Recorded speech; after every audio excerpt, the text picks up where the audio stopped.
बिस्मिल्लाहिर्रहमानिर्रहीम। My dear students, हम biology part 1 का चैप्टर 1 स्टडी कर रहे हैं और उसमें हम एक बहुत इंपॉर्टेंट टॉपिक स्टडी कर रहे हैं जिसका नाम है बायोलॉजिकल मेथड। इसको साइंटिफिक मेथड भी कहा जा सकता है बिकॉज कि ऑल ब्रांचेस ऑफ बायोलॉजी, यानी कि बायोलॉजी की जितनी भी ब्रांचेस हैं, they use the same protocol, same method to find the answers of their questions, right. हमें जब भी कोई मसला दरपेश होता है तो हम उस मसले का हल हासिल करने के लिए जिस पर्टिकुलर प्रोटोकॉल को फॉलो करते हैं वो साइंटिफिक मेथड ही कहलाता है। अब अगली बात इंपॉर्टेंट ये है कि नेवर इमेजिन कि ये वाला मेथड सिर्फ और सिर्फ साइंटिस्ट यूज कर रहे हैं। Even in your daily life you people are experiencing the same protocol और सेम मेथड। हाँ, ये अलग बात है कि वो हम काम शऊरी तौर पर नहीं कर रहे होते, लेकिन साइंटिस्ट ये वाला काम खुली आंखों, खुले कानों, खुले दिमाग के साथ कर रहे होते, राइट। एग्जाम्पल लेंगे और इस पूरे मेथड को अंडरस्टैंड करेंगे डिटेल के साथ। So let's move to the whiteboard. Yes my dear students, as we have introduced our topic कि हम स्टडी करने वाले हैं बायोलॉजिकल मेथड। और हमारा बायोलॉजिकल मेथड कब स्टार्ट होता है? Definitely we come to know that we are going to face a scientific problem। और जो साइंस की प्रॉब्लम है डेफिनेटली वो कोई सोशल प्रॉब्लम नहीं है, इसका ताल्लुक हमारी अखलाकियात के साथ नहीं है, इसका ताल्लुक जायदाद की तकसीम के साथ नहीं है। इसका ताल्लुक अगर है तो वो एक ही है कि हम किसी न किसी तरीके से इंसानियत का भला चाह रहे हैं। हम हर वो प्रॉब्लम सॉल्व करेंगे जिससे हमारी इंसानियत मुश्किल में आ सकती है और हम उसके फैसिलिटेटर बन सकते हैं, राइट। क्या मेथड यूज करेंगे हम? बायोलॉजिकल मेथड और साइंटिफिक मेथड। अब साइंटिफिक प्रॉब्लम में हम यूज करते हैं किसको? क्वेश्चंस को। वो क्वेश्चन ही बेसिकली हमारे पास क्या होती है? प्रॉब्लम होती है। मिसाल के तौर पे कि कोई शख्स बीमार क्यों हो गया, या प्रॉब्लम ये आ सकती है हमारे पास स्टूडेंट्स कि आमतौर पे जब मैं खाना खा रहा हूं तो मुझे किसी किस्म की कोई वॉमिट नहीं हो रही, लेकिन ऐसा क्या हुआ मेरी बॉडी के साथ कि वही खाना मैंने आज भी खाया है, लेकिन I am feeling some sort of nausea और आई एम वॉमिटिंग। मुझे क्यों मेरा दिल मतला रहा है, मुझे क्या क्यों ना शुरू हो गई, राइट। या प्रॉब्लम ये भी आ सकती है कि मेरी आंख आज सुबह क्यों इन्फ्लेम्ड थी, राइट। या आज मेरे कान की हेयरिंग एबिलिटी क्यों कम हो गई। तो ये सारी की सारी प्रॉब्लम जिसका ताल्लुक इंसान के साथ है, राइट। तो उन पर्टिकुलर प्रॉब्लम्स को हम क्या बोलते हैं? Scientific problems. अब साइंस के लोग करते क्या हैं? साइंस के लोगों के सामने जब भी कोई प्रॉब्लम आता है तो वो सबसे पहले ऑब्जर्वेशंस करते हैं। लेकिन याद रखने वाली बात स्टूडेंट्स ये है कि ये वाली ऑब्जर्वेशन निगाहे बीना से की गई हो। मिसाल के तौर पे अगर आप लोग एक बहुत अच्छा बैट्समैन बनना चाहते हैं तो आप लोग मेसी का मैच नहीं देखेंगे, राइट। या अगर आप बहुत अच्छा फुटबॉलर बनना चाहते हैं तो आप इमरान खान की बॉलिंग चेक नहीं करने बैठ जाएंगे। यानी कि हम हमेशा ऑब्जर्वेशन वो करेंगे जो कि रेलेवेंट होंगी, राइट। तो observation are basically relevant to the problem, right. अगर मैंने अच्छा बैट्समैन बनना है मैं इंजमाम की बैटिंग देखूंगा। बात समझ आ रही है आप लोगों को? तो इन ऑब्जर्वेशंस हमेशा कैसी होती है? रेलेवेंट होती है। अब अगली बात पे चलते हैं। जब मैं ऑब्जर्वेशंस करूंगा तो बेसिकली मैं उन ऑब्जर्वेशंस को क्या नाम दूंगा? डेटा। और जो डेटा है स्टूडेंट्स उसकी दो टाइप्स होती है। One of them is called as qualitative data and other one is called as quantitative data. For example, आज की इस प्रॉब्लम में मैं जिस प्रॉब्लम को आप लोगों के साथ लेके चलूंगा उसका नाम है मलेरिया, राइट। अब पहले हम समझते हैं कि मलेरिया क्या था। मलेरिया स्टार्ट में ये समझा जाता था कि जिस इलाके की हवा खराब हो जाती है, माला मीन्स बैड एंड एरिया मीन्स एयर, कि जिस इलाके की हवा खराब हो जाती है उस इलाके के लोगों को मलेरिया होना शुरू हो जाता है। तो हमने नाम दिया इसको क्या? मलेरिया। बात याद रखें, ये बहुत प्रिमिटिव बात है। उस वक्त के लोग यही समझते थे कि अगर हवा खराब हो जाएगी तो क्या हो जाएगा? हमें मलेरिया हो जाएगा। साइंटिस्ट का एक ग्रुप गया उस पर्टिकुलर एरिया में, तो उन्होंने क्या ऑब्जर्व किया कि जिस इलाके में तालाब ज़्यादा थे वहाँ मलेरिया ज़्यादा था, और जिस इलाके में तालाब कम थे वहाँ पे मलेरिया कम था। अब मैं क्या कंपेयर कर रहा हूँ? मैं तालाबों की मिकदार को कंपेयर कर रहा हूँ, तालाबों की तादाद को कंपेयर कर रहा हूँ दो डिफरेंट टेरिटरीज में। तो मैं स्टडी कर रहा हूँ क्या? Quantity, right? I am basically making a table of the number of ponds in that very given area. उसके बाद अगली बात आ जाती है, अगर मेरी ये बात ठीक है कि गंदी हवा की वजह से हो रहा है मलेरिया, राइट, तो फिर ऐसा हो सकता है कि उन 2-3 तालाबों का पानी खराब हो, सबका आपस में पानी खराब ना हो। तो मैं जब 2-3 तालाबों के पानी का आपस में कंपैरिजन कर रहा हूं, तो मैं बेसिकली तालाबों के पानी की क्वालिटी चेक कर रहा हूं, राइट माय डियर स्टूडेंट्स। तो बात ये हो रही है कि डेटा दो टाइप्स का हो गया। One of them is called as qualitative, जिसमें क्वालिटी चेक करता हूं। नंबर 2 इज क्वांटिटेटिव, जिसमें मैं तादाद को चेक कर रहा होता हूं। Question is which data is more reliable? तो in the terms of statistics हम क्वांटिटेटिव डेटा को ज्यादा रिलायबल समझते हैं as compared to qualitative data, because एक क्वांटिटी में आपको एक गिवन आपको एक नंबर है, उसकी रेंज मिल जाती है। अगली बात यह है कि जब साइंटिस्ट ऑब्जर्व कर लेते हैं डेटा को, कलेक्ट कर लेते हैं डेटा को, तो अगली स्टेप आ जाता है हमारे पास मेकिंग ऑफ एन हाइपोथेसिस। अब ये बहुत ही इंपॉर्टेंट टर्निंग पॉइंट है हमारे इस बायोलॉजिकल मेथड का। आए हम इसको यहां लिखते हैं। What is the second step? Second step is hypothesis. Hypothesis को आम जुबान में हम लोग क्या बोलते हैं? मफरूजा। अब मफरूजा क्या होता है स्टूडेंट्स? एक फर्ज की हुई बात, राइट? हाइपोथेसिस भी मैंने एक फर्ज की हुई बात है। लेकिन अगेन आप एक बात याद रखिएगा स्टूडेंट्स कि hypothesis is a logical statement. ये बात बहुत इंपॉर्टेंट है कि ये एक लॉजिकल स्टेटमेंट होती है, या अगर हम इसे किसी और सेंस में बोलना चाहें तो हम इसे बोलते हैं कि it is an educated guess. ये तो एक एजुकेटेड गेस होता है, अंदाजा होता है। याद रखने वाली बात यह है स्टूडेंट्स कि चूंकि ये एक फर्ज की गई बात है तो ये गलत भी हो सकती है और सही भी हो सकती है, राइट? तो बात ही हुई हमारे पास, अगला स्टेप है हमारे पास क्या? हाइपोथेसिस बनाने का। पहले हम ये देखते हैं कि हाइपोथेसिस बनाने के कितने वेज हैं, वेज टू मेक हाइपोथेसिस। तो जैसे मैं हमेशा आप लोगों के लिए बनाता हूं क्या? एक फ्लो चार्ट। तो मैंने यहां पे भी ये बना के रखा हुआ, देखिए आप लोगों के लिए कि हाइपोथेसिस बनाने के मेरे पास दो ways, right? One of them is called as inductive method of making hypothesis, inductive way. इस पर्टिकुलर तरीके में हम कहां से कहां मूव करेंगे? Specific to general. इसका क्या मतलब है? मिसाल के तौर पे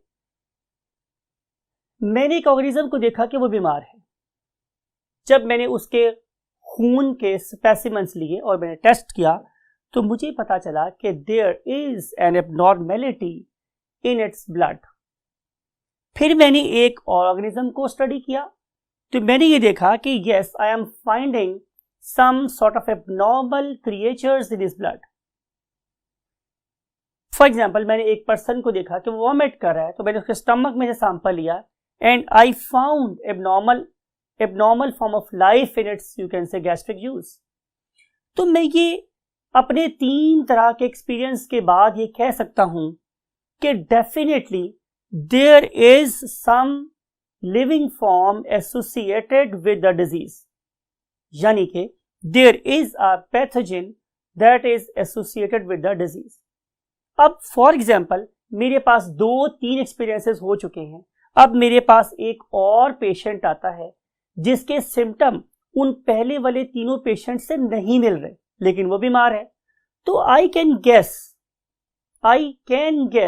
वो गैस ये हो सकता है कि शायद ये वाला पर्सन भी किसी पैथोजेनिक डिसऑर्डर का शिकार है, मीन इसके अंदर भी कोई ना कोई पैथोजन पाया जा रहा है। तो having done very first experiment, I have got some experience. This experience was you can say reinforced by the same finding second time, reinforced by the same finding but third time. And now I am pretty confident that whenever a patient will come to me, I should try to associate a pathogen with the disorder. तो अब मैंने अपने specific experience से किसी general चीज की तरफ move किया कि अब जब भी कोई पेशेंट मेरे पास आएगा, मैं कहूंगा कि भाई तुम सबसे पहले अपना ब्लड टेस्ट करवा के आओ, यूरिन टेस्ट करवा के आओ, या अपना स्टमक का सोल्यूशन टेस्ट करवा के आओ, अपना फीकल मैटर टेस्ट करवा के आओ कि तुम बीमार क्यों हो, राइट। तो ये जो मेथड था, it was basically inductive method, कि जब मैंने अपने स्पेसिफिक एक्सपीरियंस को किसी जनरलिटी पे अप्लाई कर लिया। आप लोगों की बुक में इसके लिए क्या एग्जांपल गिवन है कि फॉर एग्जांपल मेरे पास एक ऑर्गेनिज्म आया, राइट। उस ऑर्गेनिज्म की जब मैंने मॉर्फोलॉजी स्टडी की तो मुझे पता चला कि इसके ऊपर फेदर्स हैं, इसके ऊपर विंग्स हैं। तो मैंने क्या बोला, मैंने ये बोला first time I am talking कि मैंने फर्स्ट टाइम उस परों वाले ऑर्गेनिज्म को नाम दे दिया परिंदा और बर्ड, राइट। फिर मैंने क्या किया, मैंने रिसर्च आगे चली तो मेरे पास एक ऑर्गेनिज्म वैसा ही दोबारा आ गया। मैंने कहा मैंने क्या कहा था कि ये वाला ऑर्गेनिज्म जिसके पास फेदर्स है वो बर्ड है। अब क्या होगा, जब मैं third time, fourth time, fifth time इसी पर्टिकुलर एक्सपीरियंस से गुजरूंगा, तो जब भी मुझे कोई परों वाला ऑर्गेनिज्म नजर आएगा तो मैं फौरन कह दूंगा ये परिंदा है। तो मैं अपने स्पेसिफिक एक्सपीरियंस से एक जनरलिटी में पहुंचा हूं कि all birds have got the feathers, right. तो ये मेथड कहलाता है inductive method of making hypothesis, right. For example, if sparrow and eagle and for example kite have got the feathers, then all birds should have the feather. ये inductive method of making hypothesis। जो दूसरा method में यहां लिखा हुआ है that is called as deductive way of making hypothesis। अब हम ने पहले से कुछ चीज डिड्यूस करके बैठे हुए, राइट। हमने पहले से कुछ चीज अखज कर ली है। We have the experience at the back, हमारे पास एक लंबी सी लिस्ट है एक्सपेरिमेंट्स की, उनके नताइज हैं हमारे पास। तो मैं ऑलरेडी जनरल प्रिंसिपल बना के बैठा हूं। अब जब भी कोई रेलेवेंट चीज मेरे पास आएगी, मैं फौरन उसको किसी चीज से रिलेट कर लूंगा, राइट। मिसाल के तौर पे कि मैंने 150 परिंदों को पहले देखा हुआ है और मैंने कहा था कि उन सारे के सारे परिंदों के क्या है, फेदर्स हैं। तो अब फॉर एग्जांपल मेरे पास कोई नई स्पीशीज आएगी और मैं जो ही उसके पर देखूंगा तो मैं फौरी तौर पे क्या कह दूंगा, yes it is a bird, right. तो अब मैंने कहां मूव किया है, जनरल टू स्पेसिफिक, यानी कि हम यहां पे लिखते हैं in case of deductive hypothesis we move from general observations and apply it to this very specific question or problem. While in case of inductive method, we carry out some experimentation on the very specific organism twice and thrice, and then we make a general perception or finding. तो हम इसे क्या बोलेंगे, inductive way of hypothesis। अब अगला point बहुत important है my dear students, वो ये कि हम हाइपोथेसिस लिखते कैसे हैं। इट इज इंपॉर्टेंट कि हाउ टू मेक हाइपोथेसिस और how to write a statement of hypothesis. हम कैसे पहचानेंगे या हम कैसे बनाएंगे, कैसे लिखेंगे किसको, स्टेटमेंट ऑफ हाइपोथेसिस। तो उसका आंसर ये स्टूडेंट्स की नंबर 1 बात कि ये बड़ी ही लॉजिकल स्टेटमेंट होगी। हमने अपनी पूरी अक्ल सलीम को इस्तेमाल किया होगा to address this problem, right. अगर आपके पास लॉजिकल गेट्स ओपन नहीं है तो आप कभी भी एक अच्छा हाइपोथेसिस नहीं बना सकते। फिर दूसरी बात ये है कि hypothesis is based on what, observations. अगर आपकी ऑब्जर्वेशंस ही गलत हैं तो आप कभी सही हाइपोथेसिस नहीं बना सकते, राइट। उसके बाद हम चलते हैं स्टूडेंट्स नंबर 3 पर, और नंबर 3 पे बात यह है कि it is basically a statement. ये तो बेसिकली एक स्टेटमेंट होती है।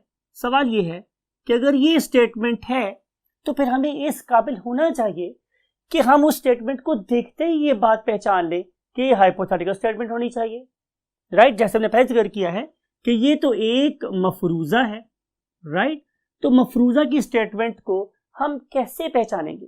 तो आंसर इज कि this particular statement always bear a word may और माइट, मे बी, चलिए बी भी लगा लेते हैं, मे बी और might be in the center of the statement.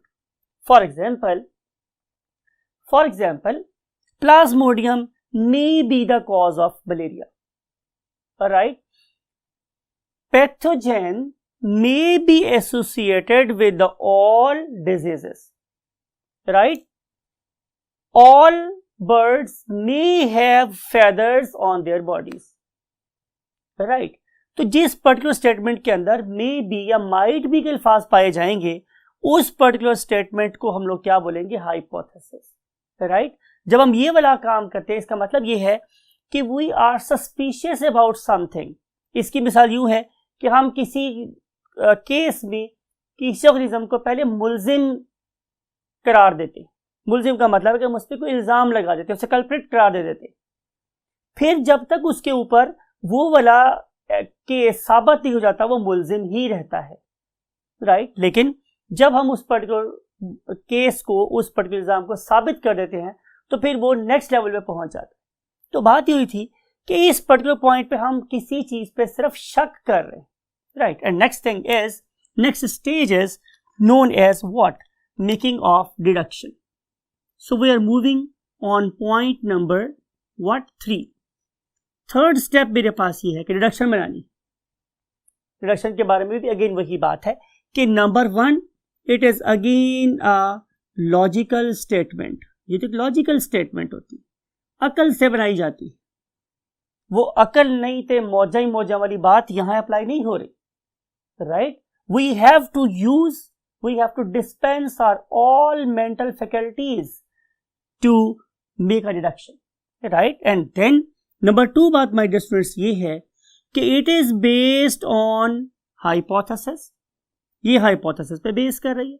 अगर आप लोगों का हाइपोथेसिस गलत हुआ तो आपकी डिडक्शन भी 100% गलत होगी। फिर नंबर 3 सबसे यूनिक बात डिडक्शन की क्या है कि it enables us to carry out what? An experiment. हम इसके रिजल्ट में कोई ना कोई एक्सपेरिमेंट करने में कामयाब होंगे। इसका मतलब यह है कि deduction is a testable statement, right. हम इसके ऊपर टेस्ट लगा सकते हैं, एक्सपेरिमेंट कर सकते हैं, राइट। अब अगली बात क्या हो जाएगी स्टूडेंट्स कि जब मैंने डिडक्शन बना ली तो अब मैं नंबर 4 पे आ जाऊंगा। And number 4 thing is experimentation, right. Experimentation. अब आपने बात को जरा गौर से सुनना है डियर स्टूडेंट्स कि जब मैं एक्सपेरिमेंट के लेवल पे आऊंगा तो डिडक्शन ही मेरी हेल्प कर रही होगी। अगर डिडक्शन मेरी गलत है तो डेफिनेटली मेरा एक्सपेरिमेंट भी गलत होगा। इसका मतलब यह है कि एक्सपेरिमेंट की डिजाइनिंग में जो चीज फाउंडेशन बनी है that is basically the deduction. If we have made a very wonderful reduction, then we will be unable to carry out some very wonderful experimentation. और जब मैं एक्सपेरिमेंट के लेवल के ऊपर आऊंगा तो बेसिकली मुझे क्या करना पड़ेगा? मुझे बहुत सी बातों को सोचना पड़ेगा। मिसाल के तौर पे एक्सपेरिमेंट करते हुए हमें एक चीज का ख्याल रखना पड़ता है, उसको हम लोग बोलते हैं क्या? कंट्रोल। और एक को मैं बोलता हूं experiment, right.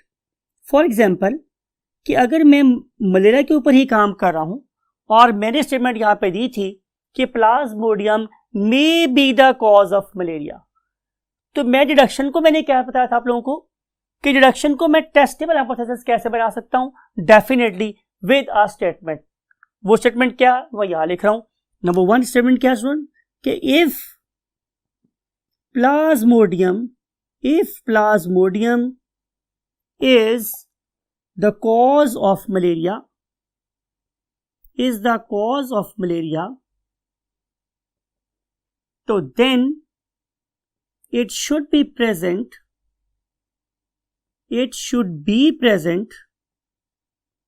in blood of all malarial patients. All malarial patients. Right अब पिछले स्टेप पे वापस आकर देखें क्या पता चलेगा। इसको मैंने किससे पहचाना था? मे बी और माइट बी के अल्फाज से। इसको मैंने किससे पहचाना है? ये स्टेटमेंट हमेशा इफ से स्टार्ट हो रही, राइट। और फिर इसमें जो वर्ड इंपॉर्टेंट है वो क्या है? Then, right. ये पहली लॉजिकल स्टेटमेंट है या स्टेटमेंट का पहला पार्ट है और ये कंडीशनल पार्ट है। इसको देखते ही मैंने क्या किया? एक्सपेरिमेंट डिजाइन किया। कैसे? कि मैंने दो ग्रुप बना लिए ऑर्गेनिजम्स के। एक को मैंने ले लिया कंट्रोल। कंट्रोल क्या है? कि जिनके अंदर मुझे अभी मलेरिया के सिम्टम अपीयर होते हुए नजर नहीं आ रहे, means they are healthy organisms. तो जिन ऑर्गेनिजम्स को मैं हेल्दी समझ रहा हूं, जिनको मैं स्टैंडर्ड ले रहा हूं, those are called as what? Control, right. Say कि दीज आर बेसिकली 50 ह्यूमंस। मैंने 50 हेल्दी ह्यूमंस का ब्लड ले लिया। फिर मैं इसको जिस चीज से कंपेयर कर रहा हूं वो मेरा बेसिकली क्या है? एक्सपेरिमेंटल ग्रुप डाटा है और उसमें मैं ले रहा हूं मलेरियल पेशेंट्स। तो मैंने मलेरियल पेशेंट्स भी कितने ले लिए? 50। तो ये बन गया मेरे पास व्हाट? एक्सपेरिमेंट। तो कंट्रोल एक्सपेरिमेंट मुझे देखना है। लेकिन इसके आगे एक बात और भी है। वो बात क्या है स्टूडेंट्स? हम यहां पर सेकंड राउंड शुरू कर रहे हैं यहां पर, कि वो बात है कि मुझे डिसाइड करने होते हैं क्या? Variables of the experiment. अब आपको ये वाली बात भी याद रखना है कि वेरिएबल दो किस्म के होते हैं। एक को हम लोग नाम देते हैं इंडिपेंडेंट वेरिएबल।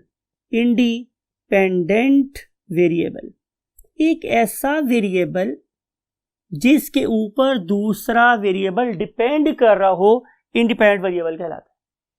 और दूसरा क्या होगा? जाहिर है डिपेंडेंट वेरिएबल। Dependent variable. इन दो किस्म के वेरिएबल्स को भी मैंने कंसीडर करना है in the case of what? Experimentation. अब जो कंट्रोल है स्टूडेंट्स, ये भी दो किस्म के हो सकते हैं। एक को हम लोग बोलते हैं नेगेटिव कंट्रोल, एक को हम बोलते हैं पॉजिटिव कंट्रोल। मिसाल के तौर पे अगर नेगेटिव कंट्रोल की बात की जाए तो ये एक ऐसा ऑर्गेनिज्म होगा जिसके बारे में मैं 100% श्योर हूं कि इसमें प्लाज्मोडियम नहीं है। और पॉजिटिव कंट्रोल क्या होगा मेरे पास, जिससे मैं इनको कंपेयर करना है? वो एक ऐसा ऑर्गेनिज्म है जिसके बारे में मैं 100% श्योर हूं कि इसकी बॉडी में प्लाज्मोडियम है, राइट। तो मुझे कंट्रोल कंसीडर करनी है, मुझे अपना ग्रुप ऑफ एक्सपेरिमेंटल डेटा को देखना है और फिर मुझे वेरिएबल्स को तय करना है कि वो कौन कौन से हो सकते हैं, राइट माय डियर स्टूडेंट्स। अब क्या होगा? अब हम चलते हैं एक्सपेरिमेंट्स की अगली स्टेज के ऊपर। तो नंबर 5 पे क्या आएगा? मेरे पास रिजल्ट आ जाएंगे। मैं जब भी कोई एक्सपेरिमेंट करूंगा तो मेरे पास कोई ना कोई रिजल्ट आएगा, कोई डेटा ऑब्टेन होगा, कोई इन्फ्रेंस आएगा मेरे पास। अब सवाल यह है कि रिजल्ट कितनी तरह के हो सकते हैं? तो answer is result may be positive, result may be positive, और result may be very bad, it means it is negative, right. अब सवाल यह है कि मैं किस रिजल्ट को पॉजिटिव बोलूं और किस रिजल्ट को मैं नेगेटिव बोलूं। तो आंसर यह है माय डियर स्टूडेंट्स कि अगर तो मेरे पास कोई ऐसा रिजल्ट आया, राइट, कि जिसने प्रॉब्लम को हल कर दिया या प्रॉब्लम को हल करने में मुझे एक कदम आगे बढ़ाया, तो दोनों केसेस में result is suppose to be positive. जरूरी नहीं है कि मैंने एक्सपेरिमेंट किया फॉर रिजल्ट मिल गया। ऐसा भी हो सकता है कि उस एक्सपेरिमेंट के रिजल्ट में जो आंसर आया उसने फर्दर उस प्रॉब्लम के सॉल्यूशन तक पहुंचने में मेरी हेल्प की है, तो ये भी एक पॉजिटिव रिजल्ट होगा। लेकिन ऑन द अदर हैंड अगर रिजल्ट नेगेटिव आया, यानी कि मुझे किसी तरीके से प्रॉब्लम हल होती हुई नजर ही नहीं आई, फिर मैं उसे बोलता हूं क्या? Negative observation, right, negative result, sorry. अब अगर रिजल्ट नेगेटिव है तो मुझे क्या करना पड़ेगा? What next. मैं टॉपिक यहां पे लगा रहा हूं, व्हाट नेक्स्ट, राइट। क्या होगा? एक पूरा बायोलॉजिकल सर्कल या साइकिल कंप्लीट करने के बाद क्या होगा। जैसे मैंने बोला कि अगर तुम्हें पास रिजल्ट आ गया पॉजिटिव तो फिर प्रॉब्लम क्या हो जाएगी, सॉल्व्ड, प्रॉब्लम तो हल हो गई आफ्टर 2 और 3 और 4 same repetitions. On the other hand अगर आपका रिजल्ट नेगेटिव है तो बहुत ज्यादा चांस ये है स्टूडेंट्स कि आपकी ऑब्जर्वेशंस ही क्या थी, रॉन्ग। अगर आपकी ऑब्जर्वेशंस क्या है स्टूडेंट्स, रॉन्ग हैं, या वो क्या है, नॉन रिलेटेड हैं, उनका कोई सर पैर ही नहीं था प्रॉब्लम के साथ, तो फिर क्या करो, common sense, then start cycle again, start the same cycle again, right. इसका मतलब ये होगा कि आपको दोबारा से ऑब्जर्वेशन के लेवल पर जाना है। आप दोबारा से ऑब्जर्वेशन पे जाएंगे, आप अपने अक्ले सलीम को पूरे तरीके से सही इस्तेमाल करेंगे और आप लोग क्या बनाएंगे, ज़ाहिर है हाइपोथेसिस। हाइपोथेसिस को बेस करके आप क्या बनाओगे, डिडक्शन। डिडक्शन को बेस करके क्या करोगे, एक्सपेरिमेंट करोगे। एक्सपेरिमेंट करने के बाद दो रिजल्ट हो सकते हैं, रिजल्ट या तो नेगेटिव आया तो वापस यहां आ जाओगे, राइट। और अगर आपका रिजल्ट पॉजिटिव आ गया तो क्या चैन से बैठ जाओगे, तो again answer is no, you have to repeat the experiment time and again, and if you are obtaining the same result again and again and again, it means you are able to make a theory, right. Then your theory will be published in the different journals. अगर आपकी theory open हो गई है तो फिर सिर्फ आप ही test करने वाले नहीं है, दुनिया में आपकी थ्योरी को टेस्ट करने के लिए हजारों लाखों साइंटिस्ट प्रेजेंट हैं। अब वो क्या करेंगे, वो आपकी बनाई हुई थ्योरी को गलत प्रूव करने की 100% कोशिश करेंगे, सो दैट कि कल कोई लेमैन, आम आदमी, वो हमारी इस रिसर्च को, हमारी स्टेबिलिटी को चैलेंज ना कर सकता हो। तो फिर क्या करेंगे हम लोग, अगर थ्योरी भी सही साबित हो गई तो हम जिस पॉइंट पे पहुंच जाएंगे, जिस मेराज पे पहुंच जाएंगे, उसे हम बोलते हैं व्हाट, द लॉ, राइट। तो ये है स्टूडेंट हमारा साइंटिफिक मेथड। अब हम करने के वाले हमारे डियर स्टूडेंट्स कि हम एक एग्जांपल लेंगे और एग्जांपल के थ्रू हम इन सारी चीजों को एक्सपीरियंस करके देखेंगे as soon as possible. So let's move to the again very first part. Problem ये थी कि हमारे इलाके में मलेरिया बहुत ज्यादा फैल रहा था। मैंने किया क्या कि मैंने सबसे पहले ऑब्जर्वेशंस की, मैंने देखा कि जिस इलाके में पॉन्ड ज्यादा है वहां मलेरिया ज्यादा है। What is hypothesis, there may be something associated with the pond, ये बन गया हाइपोथेसिस। यू नो कि मैंने बोला था कि हम हाइपोथेसिस को पहचानेंगे मे बी के लफ्ज से। अब क्या करेंगे हम लोग, डिडक्शन बात कर रहे हैं। If there is something associated with the pond then draining ponds malarial intensity should be reduced. और साइंटिस्ट लोगों ने ऐसा किया स्टूडेंट्स, उन्होंने बहुत से इलाकों में जो तालाब थे इनको मिट्टी से भर दिया, राइट। अब सवाल ये था कि अगर एक्सपेरिमेंट किया गया क्या कि उसको मिट्टी से भर दिया गया, तो रिजल्ट क्या निकला, रिजल्ट निकला कि यस उस पर्टिकुलर एरिया में बहुत सिग्निफिकेंटली रिड्यूस हो गया मलेरिया, तो रिजल्ट वाज पॉजिटिव। लेकिन क्या अगर उस इलाके में पीने का पानी ही नहीं बचेगा तो क्या लोग बचेंगे, तो आंसर इज नो। तो फिर क्या कहना चाहिए था कि इसका कोई और हल, कोई और एक वे सोचा जाए। तो फिर क्या देखा गया कि भाई ये तो बात तय हो गई, ये बात तो तय हो गई कि मलेरिया का और पॉन्ड का कोई ताल्लुक है। तो क्या करो scientist, go again and make new observations. अब उन्होंने क्या ऑब्जर्वेशन की, उन्होंने ये देखा कि शायद इसके पानी में कुछ है। ओके, ऑब्जर्वेशन थी कि there may be something in the water. उन्होंने क्या किया, हाइपोथेसिस बनाया, there may be something in the water. Again deduction क्या बनाई कि if there is something in the water then drinking the water person should get malaria. बात समझ आई आपको। एक्सपेरिमेंट क्या करो, वॉलंटियर की टीम साथ लेके जाओ, उसके दो ग्रुप बना लो, आधे लोगों को क्या पिला दो, पानी, आधे लोगों को पानी ना पिलाओ। अब रिजल्ट क्या हुआ, किसी को मलेरिया नहीं हुआ। रिजल्ट इज पॉजिटिव और negative, sure you will see कि रिजल्ट इज अगेन नेगेटिव। इसका मतलब ये है कि कहीं ना कहीं यहां पे प्रॉब्लम, गो देयर अगेन, फिर उसी पॉन्ड के इलाके में जाओ और दोबारा जाके ऑब्जर्वेशन करो कि डेफिनेटली पॉन्ड के वाटर में कुछ नहीं है। लेकिन कोई ऐसी चीज जरूर है जिसका ताल्लुक इंसान और पॉन्ड के वाटर के साथ। अब उन्होंने क्या देखा स्टूडेंट्स, उन्होंने ऑब्जर्वेशन ये की कि लिखता है बुक वाला कि they found a tiny bird flying here and there on the water. उस जमाने के लोगों को मच्छर के इंसेक्ट होने के बारे में नहीं पता था, तो स्टेटमेंट क्या लिखी कि there was a tiny bird flying here and there. अब उन्होंने क्या किया, उन्होंने इस ऑर्गेनिज्म को नाम दे दिया कि ये मॉस्किटो। उन्होंने कहा कि शायद ये जो मॉस्किटो है ये हो सकता है कॉजेटिव एजेंट ऑफ मलेरिया हो। राइट, उन्होंने क्या किया, हाइपोथेसिस कि this particular mosquito may be the cause of malaria. अब वो क्या बना रहे हैं, डिडक्शन क्या बनाएंगे कि if mosquito is the cause of malaria then biting a healthy person he और शी शुड गेट इल। अब उस जमाने में कहते हैं कि दूसरी जंग अजीम में उतने लोग गोला बारूद से नहीं मरे थे जितने मलेरिया से मर गए। उस जमाने में वॉलंटियर ढूंढना आसान बात नहीं थी, लेकिन उस जमाने में भी बहुत अजीम लोग प्रेजेंट थे। उन्होंने क्या किया, उन्होंने मॉस्किटो से उस एक हेल्दी पर्सन को बाइट करवाया। ये क्या था, experiment.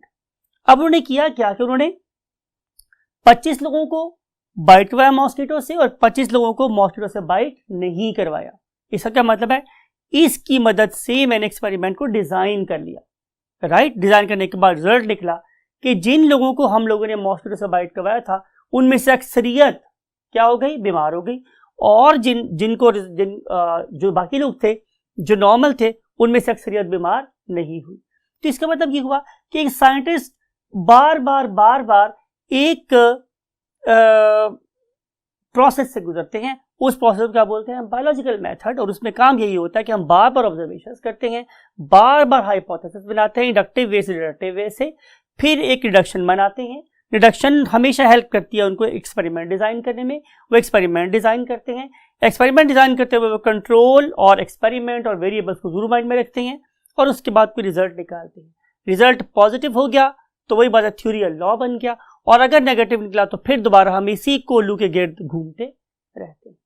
So this is how basically we are carrying out what biological method of carrying out some sort of research. So I hope कि when you will be on the same position कि आप लोग इस दुनिया में रहते हुए कोई एक्सपेरिमेंट कर सकते हो, इस इंसानियत के कभी काम आ सकते हो, तो आप इसी प्रोसेस को, इसी प्रोटोकॉल को, इसी प्रोसीजर को फॉलो करोगे and one day I hope कि आप में से किसी का नाम भी किसी लॉ या थ्योरी के साथ जरूर रहा होगा। Take very good care of yourself and your great parents. अपने इर्द गिर्द लोगों में आसानियां बांटिए और खुश रहिए।